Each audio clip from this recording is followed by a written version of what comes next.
¿Qué tal? ¿Cómo están? Me da mucho gusto saludarlos. Estamos haciendo esta transmisión desde el Centro de Estudios Jurídicos Carbonell en la Ciudad de México. Estamos en la calle de Viena número 22 en el primer piso, donde impartimos muchísimos cursos, diplomados y maestrías para abogados y abogadas que se quieran actualizar.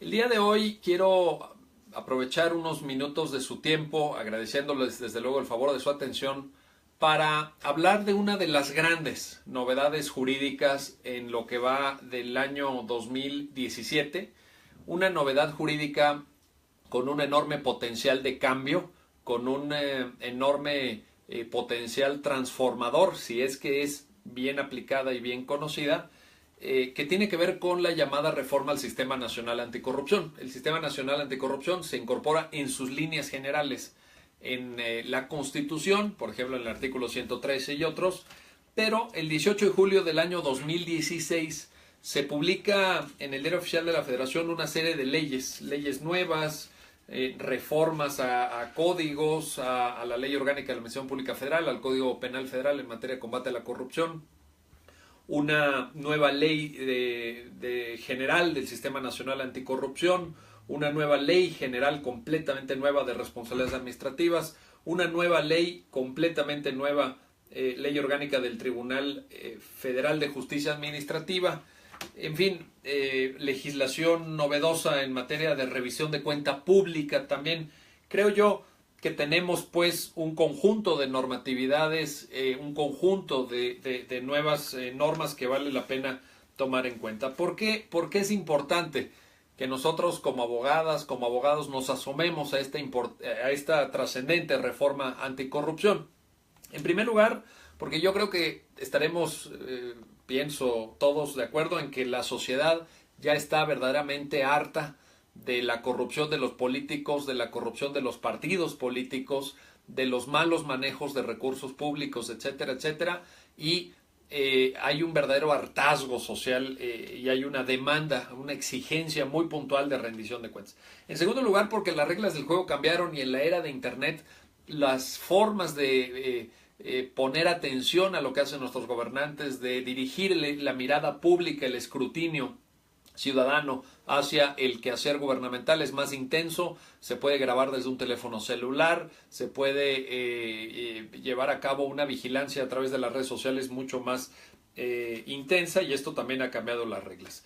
Yo creo que estamos frente a una de esas que se han llamado, podemos estar o no de acuerdo, pero así se les ha denominado, reformas estructurales. Quizá la última del sexenio, del actual sexenio, el sexenio de la presidencia de Enrique Peña Nieto, que arrancó muy fuerte con muchas reformas estructurales, independientemente de la valoración que hagamos y de lo que nos haya parecido su contenido y su resultado, pero que probablemente sea una de las emblemáticas en cuanto a la administración de Enrique Peña Nieto. En primer término, habría que definir qué es la corrupción, y tomo para ello una definición que aporta Transparencia Internacional, esta prestigiosa ONG que se dedica al análisis de estos temas, que dice literalmente que, en una definición muy amplia, por supuesto, corrupción es el abuso del poder para beneficio privado. El abuso del poder para beneficio privado, dice Transparencia Internacional. Y ya que hablamos de Transparencia Internacional, aprovecho para comentarles que, como seguramente lo saben, es el organismo de la sociedad civil que año con año saca el ranking de percepción de la corrupción, que engloba el año pasado, en el último informe dado a conocer de Transparencia Internacional, englobó 176 países. ¿Y qué creen? Que México está en el lugar 123 de 176 países. Fíjense nada más. Estamos en un lugar vergonzoso. Estamos en un lugar que nos debería de apenar a todos y que debería suponer un poderoso llamado de atención para revertir esta situación verdaderamente exasperante e intolerable. En un baremo que va del 0 al 10, en donde 0 es máxima corrupción y 10 es total transparencia y ausencia de corrupción, México saca una calificación reprobatoria de 3.0. Estamos en el lugar 123, mucho más lejos de aquellos países con los que estamos compitiendo. Del 2015 al 2016, por cierto, bajamos 25 lugares, ojo, 25 lugares de un año para otro, es decir, no solamente no estamos avanzando, sino que vamos para atrás. De ahí, por supuesto, la importancia de hablar de estos temas que hoy nos ocupan. 3.0, la calificación claramente reprobatoria de México en este ranking anticorrupción que año con año da a conocer Transparencia Internacional. En esta legislación novedosa que tenemos, una de sus piezas fundamentales es la Ley General de Responsabilidades Administrativas. Y esta Ley General de Responsabilidades Administrativas es muy importante que todos los servidores públicos, pero también nosotros como ciudadanos, desde luego, entendamos lo siguiente que me parece absolutamente importante. Por un lado, define cuáles son las faltas leves, digamos, o las faltas no graves que pueden cometer los funcionarios públicos, pero en sus artículos 51 y siguientes habla de las faltas administrativas graves, y enuncia, e insisto, a partir del artículo 51, que es una previsión general, y luego va detallando en el 52, 53, 54 y siguientes, 12 conductas que la propia ley define como faltas graves cometidas por los servidores públicos. Desde luego no les voy a leer la legislación porque, bueno, para eso está la referencia, es el Diario Oficial de la Federación del 18 de julio del 2016, pero lo enuncio de manera muy abreviada. Estas 12 faltas graves cometidas por servidores públicos definidas por la ley son el cohecho, el peculado, el desvío de recursos públicos. Y aquí, fíjense, aquí me detengo porque en el desvío de recursos públicos es el artículo 54 de la Ley General de Responsabilidades Administrativas, y hay un aspecto muy importante que todo servidor público debe conocer, en el sentido de que muchas veces se utilizan bienes, recursos materiales de las oficinas gubernamentales para pues cuestiones del orden privado o familiar, particular de el funcionario público o de sus familias. Por ejemplo, el funcionario público manda al chofer con el vehículo oficial a hacer el súper o a recoger a sus hijos a la escuela, o el fin de semana usa el vehículo oficial para ir al cine. Bueno, aquí en la definición del artículo 54 podría estar incurriendo en una falta grave, porque dice, será responsable del desvío de recursos públicos el servidor público que autorice, solicite o realice actos para la asignación o desvío de recursos públicos, sean materiales, humanos o financieros. Ojo, no se limita a temas monetarios o pecuniarios. Pueden ser recursos materiales o recursos humanos, como un vehículo o un servidor público adscrito a la dependencia en la que trabaja un superior jerárquico, sin fundamento jurídico o en contraposición a las normas aplicables. Entonces, yo creo que aquí esto es algo que tenemos que revisar muy bien. El cuarto es utilización indebida de información, cuando, pues típico, ¿no? Que se sabe por dónde va a pasar un gasoducto, dónde van a construir un hospital, y esto se aprovecha para beneficios personales que permiten que bienes inmuebles, muebles y valores puedan incrementar su valor o que mejoren sus condiciones a partir de este uso indebido, esta utilización indebida, dice la ley, de información. El siguiente es abuso de funciones. El siguiente es actuación bajo conflicto de interés. Este está muy interesante, es el artículo 58. Y de hecho la ley se refiere en varios momentos de su contenido, la Ley General de Responsabilidades Administrativas que estoy comentando y compartiendo con ustedes, se refiere en varias partes al tema del conflicto de interés.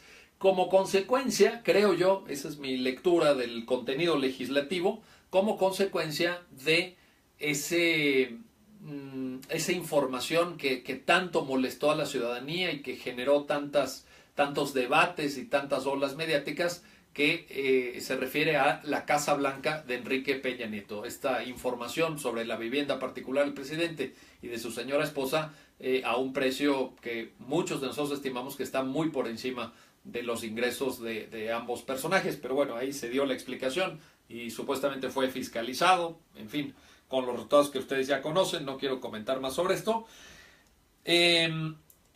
La séptima falta grave es la contratación indebida. La contratación indebida, cuando un funcionario público selecciona, nombra o designa a una persona que se encuentra impedida por disposición legal o inhabilitada por resolución de autoridad competente para ocupar un empleo, cargo o comisión.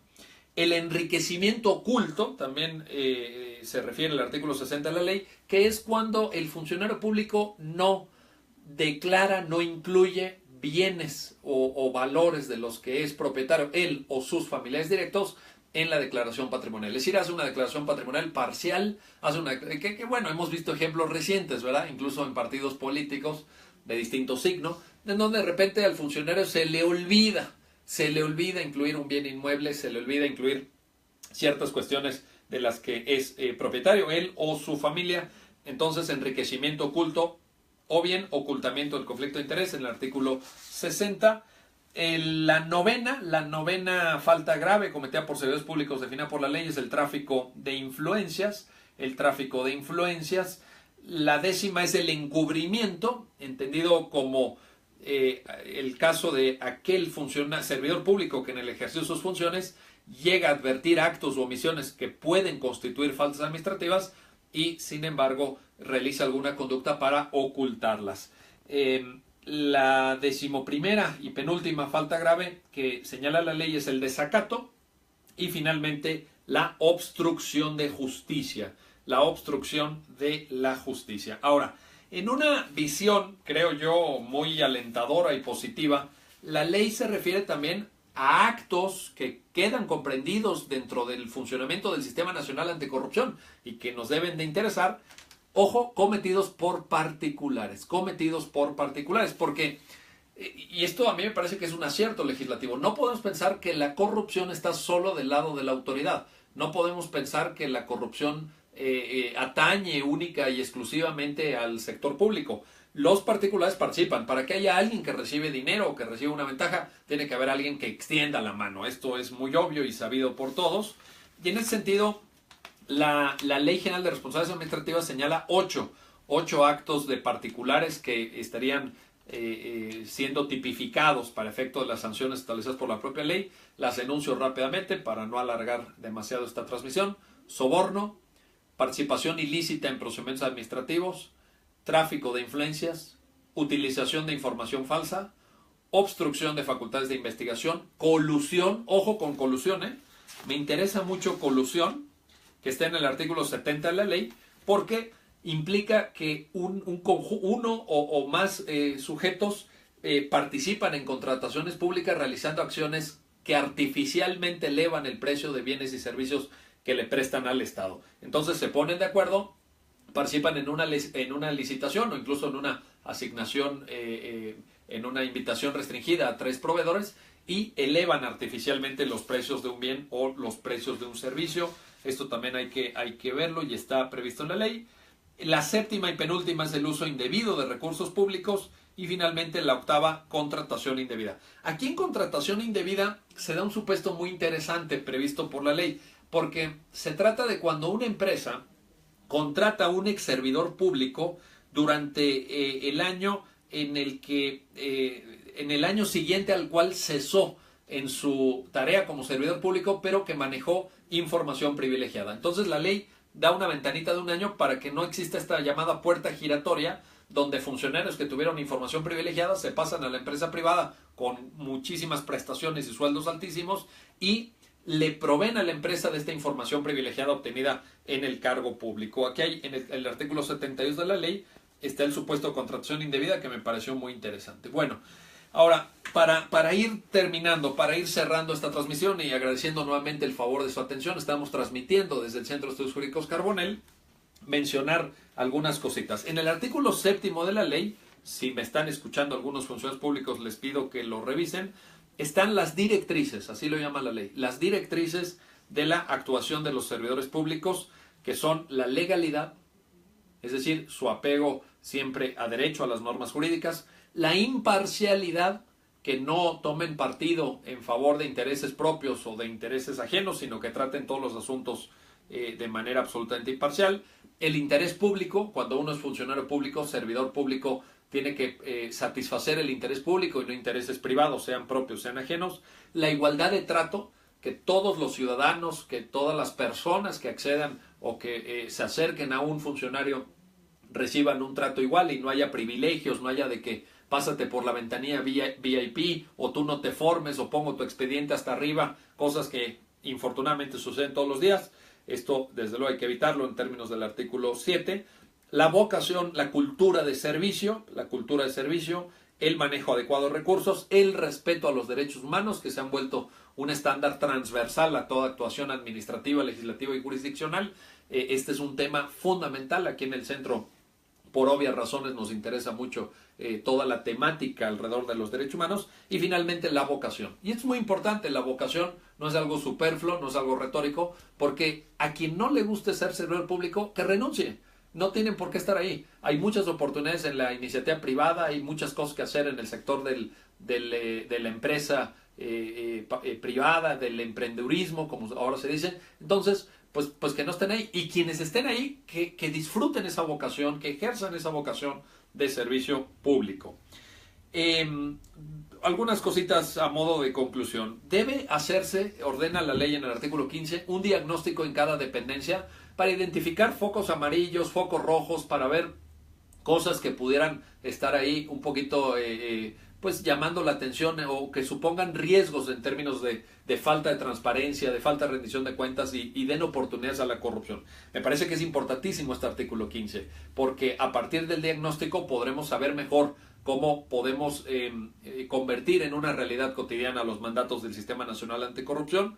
Se tiene que emitir un código de ética en las dependencias públicas, esto está en el artículo 16. Se tiene que hacer una evaluación anual del órgano interno de control, artículo 17, cómo está funcionando el Sistema Nacional Anticorrupción dentro de cada dependencia.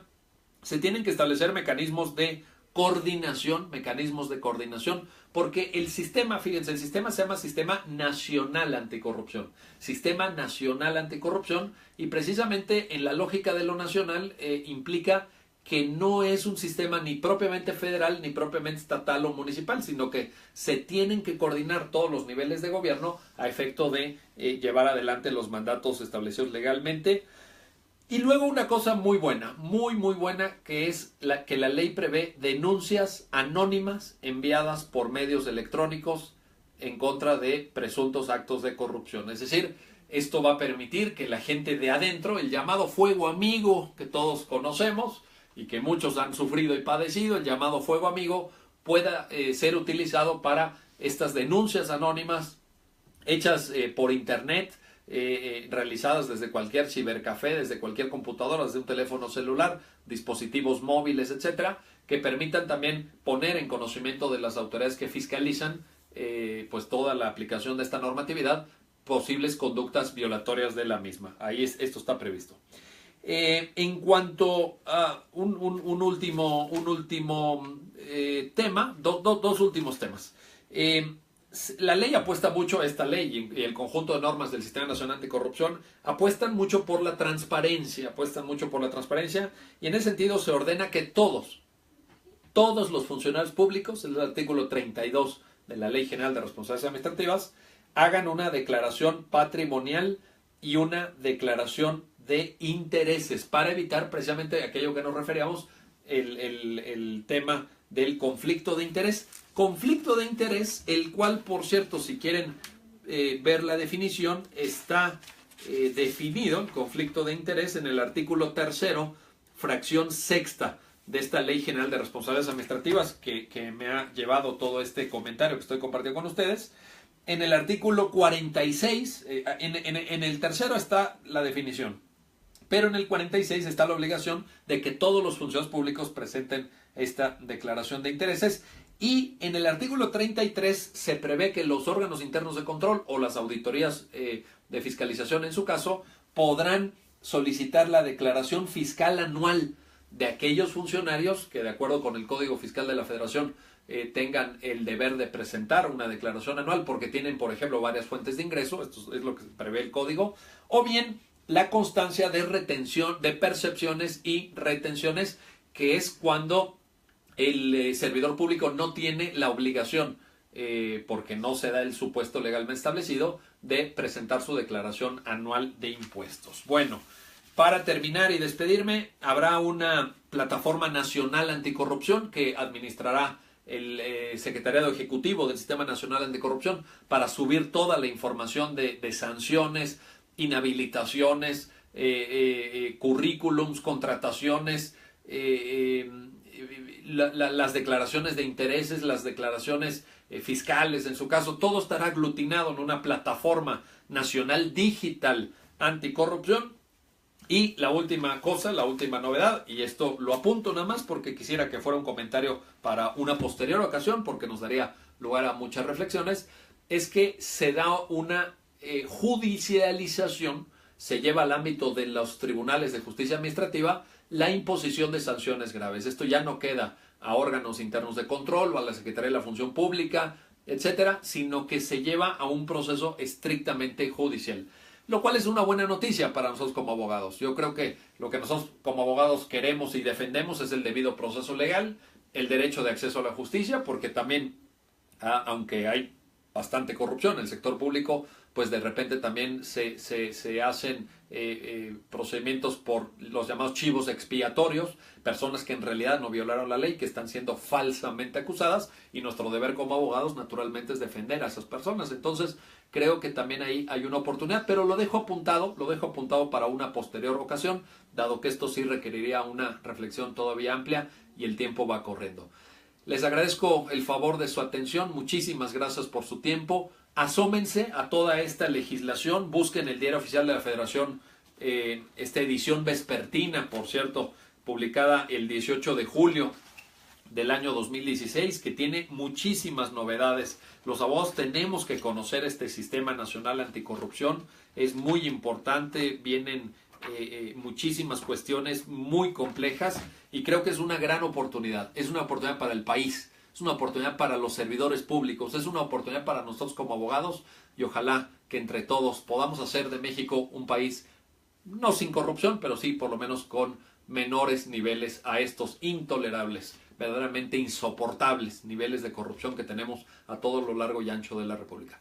Nos seguimos viendo, nos seguimos comunicando a través de las redes sociales, Facebook, Twitter, Instagram, el canal de YouTube, la página web miguelcarbonell.com, centrocarbonell.mx, el blog librería jurídica, libreriacarbonell.blogspot.mx, eventos jurídicos .blogspot.mx, dos blogs, dos páginas web, canal de YouTube, redes sociales. Estamos en contacto. Estoy seguro que sí. Muchísimas gracias por su atención. Pasen muy buenas tardes.